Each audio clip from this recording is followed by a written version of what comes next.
Good morning again. This is day 2, and we're going to be continuing on our study of ancient history today by looking at the first African and Asian civilizations. And again, I'm going to read you some of my notes. The civilizations we're going to be focusing on, the first civilizations, as you probably already know from your reading, were river valley civilizations. So the civilizations we're going to focus on today are Egypt, Mesopotamia, and specifically then looking at the roots of Judaism and Israel, Judah. So river valleys were the basis of the first civilizations in North Africa, Southwest Asia, India, and China. The Nile River in North Africa was one such river valley which supported a rich farming culture and began more than 5,000 years ago. Annual floods of the Nile had to be controlled and harnessed for the good of this culture. The people along the Nile learned to cooperate in building dikes, water reservoirs, and irrigation ditches to harness the advantages of the annual flood. Two kingdoms along the Nile developed. And around 3100 BCE, the Egyptian king Menes brought the two kingdoms together into a unified kingdom.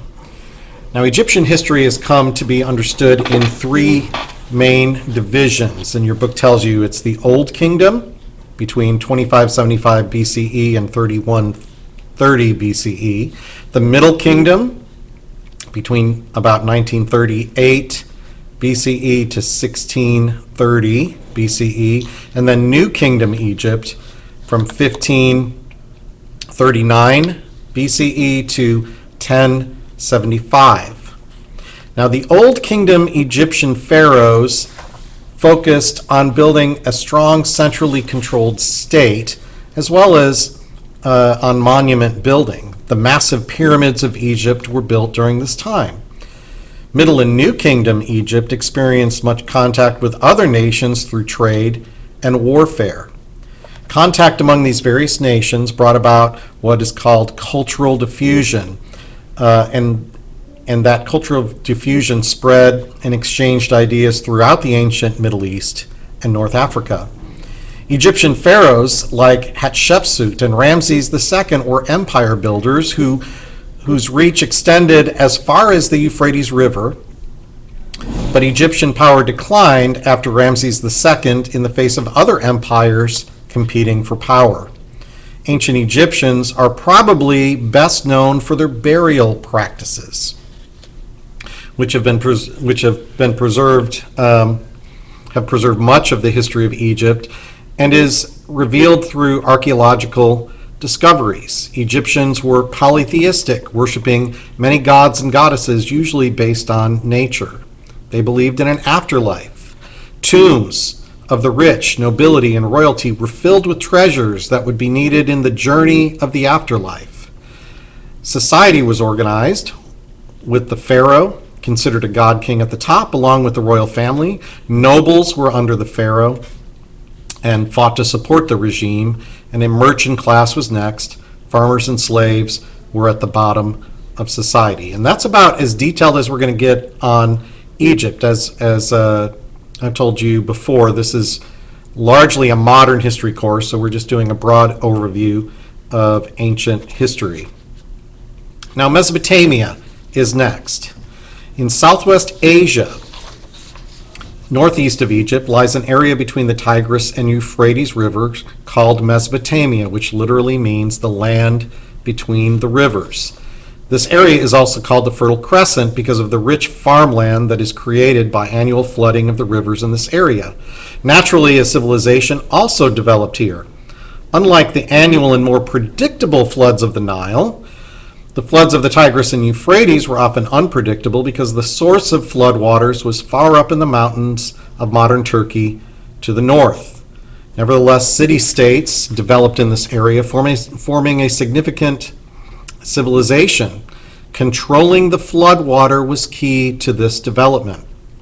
Building dikes and irrigation ditches using Bricks made of clay was a common method of the Sumerians. These Sumerians also built ziggurats. That's a key word to know, ziggurats, which were tall pyramid-like temples. These temples were administered by a class of priests with a warrior king in command. Warfare in the area was important for control of resources. In addition, due to the flat area and lack of natural barriers, it was relatively easy for one warlike city-state to attack and overrun another. The social hierarchy of these city-states consisted of the ruling family at the top, leading officials and the high priests of the city's gods. Writing was an important development for the Sumerians. The earliest form of writing was cuneiform, which was written on clay tablets that were eventually allowed to dry and preserve the information. Scribes were professionally trained readers and writers who kept official records of the kingdom. The first empire built in Mesopotamia was the Akkadian Empire. And I'm going to use a lot of the technical names for these empires, which your book doesn't seem to use. But the first empire was the Akkadian Empire, established by Sargon around 2300 BCE when he conquered the city-states of Sumer. The Akkadian Empire was eventually split between two major Akkadian-speaking peoples in Mesopotamia, the Assyrians to the north and the Babylonians to the south. Both of these empires were known for their warfare and cruelty to those conquered. Both empires struggled back and forth for dominance of Mesopotamia. Around 1790 BCE, Hammurabi, the sixth king of Babylon, conquered most of Mesopotamia. Hammurabi is best known for the Code of Hammurabi, the first major law code in history with laws established on a variety of issues. Assyrians recovered from Babylonian domination and ruled most of Mesopotamia for a little more than 300 years, from 934 BCE to 609 BCE, known as the Neo-Assyrian Empire, until they were conquered by the Neo-Babylonian Empire. The Neo-Babylonians ruled until they were conquered by the Achaemenid Empire, commonly called in most of our history books the Persian Empire. And that happened in 539 BCE. Another important people in this area were the seafaring peoples known as the Phoenicians, who were located on the coast of the northeast Mediterranean. The Phoenicians established colonies throughout the Mediterranean. The most well-known Phoenician colony was Carthage in North Africa, but they established colonies as far away as modern Spain. The Phoenicians were best known, perhaps, for their establishment of the alphabet based on sounds. So this is where we get the term phonics, and it originates from the word Phoenicians. This alphabet evolved and was adapted by other peoples for their own languages. So we have a phonetic alphabet in Hebrew, we have a phonetic alphabet in the ancient Semitic languages, in Arabic and in Hebrew and in Aramaic, and in Hittite. We have phonetic alphabets in Greek, and eventually in Latin and so on. So the Phoenicians are the ones that invented that. Now, the last thing we'll discuss quickly this morning is Judaism and the kingdoms of Israel and Judah, the origination of the religion Judaism, and then those kingdoms that followed. The Hebrews were a people that lived in the Fertile Crescent and eventually settled the coastal area between the Mediterranean Sea and the Jordan River, known as Canaan. The religion of Judaism, a monotheistic religion based on a belief in one true God, was developed through the history of the Hebrew people. According to the Torah, the first 5 books of the Hebrew scriptures, which mean law, Abraham migrated from Ur to Canaan. The Torah teaches that God appeared to Abraham and made a covenant with him to give him descendants and land, promising to be faithful to him. All right, so God is promising land and descendants to Abraham, and Abraham in return promises to be a faithful follower of God, of Yahweh. The sign that the covenant was established in perpetuity, going from generation to generation, was the circumcision of all male descendants of Abraham. The history of the Hebrews can be divided into the following periods. There's the period of the patriarchs, which goes from about 2166 to 1806 BCE.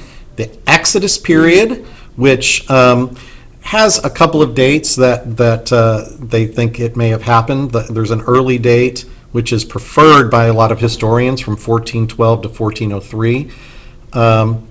The conquest and occupation of Canaan, which follows that. The period of the Judges, which was about a 200-year period from 1200 to 1020 BCE. The era of David and Solomon, which was about 1000 BCE to 922.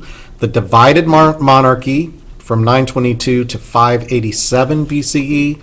And then the Babylonian captivity, which lasts about 70 years from 597 to 538. And that's when the Neo-Babylonians conquered that area. And then the post-exilic period, which leads up all the way up to the early first century. All right. Up to when the Greeks and the Romans came through. All right?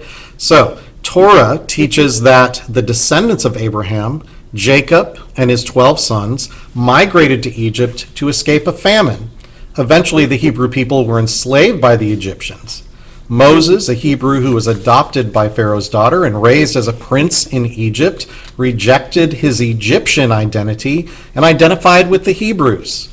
He fled Egypt after murdering an Egyptian, and then Torah teaches he returned as a result of the call of God to lead the Hebrews to freedom in the land of Canaan. This was called the Exodus. The Hebrews eventually conquered the land of Canaan and for a time were led by tribal leaders called judges. A limited monarchy of some Hebrew tribes was established under the first king of Israel named Saul, but King David established a united monarchy of all the Hebrew peoples. A temple-based religion was established in Jerusalem. King Solomon built the first temple for Israel's religion, and this united monarchy lasted through the reign of Solomon. But a civil war emerged after the death of Solomon between the tribe of Judah in the south and the rest of Israel in the north. And that civil war is depicted in the books of Kings. All right? A divided monarchy was then established. During this period, the Assyrians had conquered and deported most of the northern 10 tribes of Israel. And then prophets emerged during times of turmoil to call kings and people back to a more pure practice of the Jewish religion, ethics, and social justice. The southern kingdom of Judah, though threatened by Assyria, survived for a while but was later conquered by the Babylonians. Many people in Judah were also deported by the Babylonians. The Babylonians plundered Solomon's temple in Jerusalem in 598 BCE, stealing most of its treasures.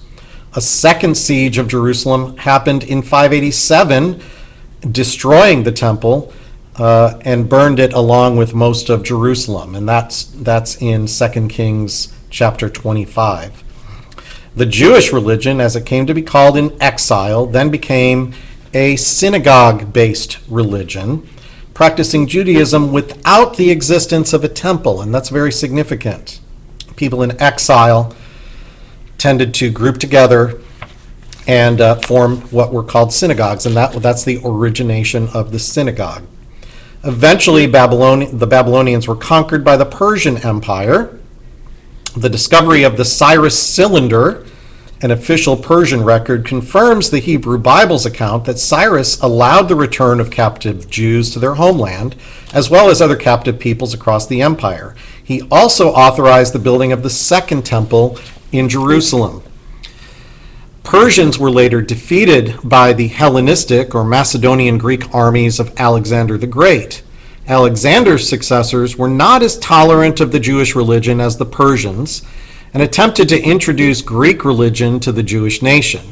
This often resulted in violent revolts. The Romans then eventually conquered the area, and at first were seen as liberators, but eventually were also viewed as a foreign enemy by the Jews. Jewish revolts occurred in the early 1st century CE, or what we would call AD. In AD 70, the Romans destroyed the second Jewish temple, and this is after the time of Jesus. All right, they destroyed the second Jewish temple and eventually expelled many Jews from Jerusalem. And the scattering of the Jews throughout Europe and Asia came to be called the diaspora, or diaspora, however you want to pronounce it. So that's my notes for today. That's a broad overview of the first civilizations in Egypt, Mesopotamia, and some of the origins of Judaism. And there's the bell. So that's it. Thank you.